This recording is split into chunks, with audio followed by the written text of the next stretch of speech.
President Rodrigo Duterte has signed into law the 3.35 trillion peso national budget for 2017. The Department of Budget and Management will get the biggest chunk of the budget with 544.1 billion pesos as mandated by the Constitution. The ceremonial signing of the 2017 national budget was witnessed by lawmakers, business leaders, and development partners. Rocky Ignacio reports.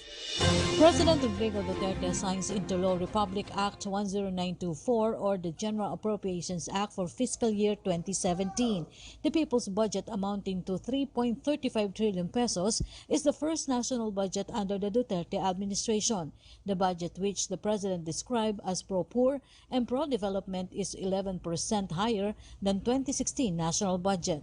The General Appropriations Act of 2017 is in the embodiment of the Filipinos' clamor for real change and the call for an honest and compassionate government. The signing of the GAA affirms the national government commitment to support the needs of our people to enhance basic social services and projects. As the first budget of my administration, we ensure that it will be pro-people, pro-investment, pro-growth, and pro-development. The people's budget covers more infrastructure projects, free education, additional funds for state universities and colleges, universal health care, free irrigation for farmers, and rice allowances for the poor. Poverty alleviation is an important aspect of attaining real change. As such, DSWD will get 128.3 billion in 2017, an increase of 15.8% from the 2016 budget. This annual amount includes 78.2 billion for the conditional cash transfer program. CCT beneficiaries will also receive a monthly rice allowance to ensure that there is food on the table for every Filipino family. Both the young and the old will also be taken care of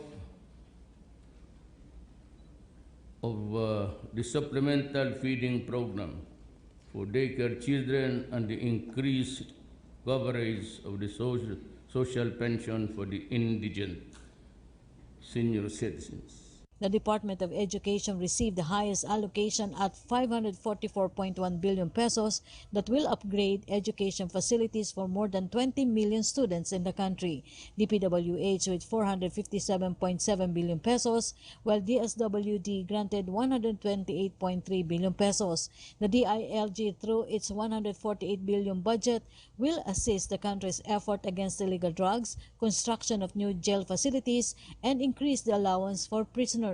To improve peace and order, the 2017 national budget allotted the Department of National Defense the amount of 137.2 billion for territorial defense, the AFP's modernization program, security and stability services. We have already taken giant leaps to reform our country. We have established and developed policies that will tremendously change our systems for the common good. I have said this before, and I will reiterate it. The budget is useless if the Filipino is not at its center. This budget is a credible budget where every peso worth will be spent for the government's, for the gains of the Filipino people. Let us work together to utilize government budget for the empowerment of our citizens and for the realization of our hopes and aspirations for our country.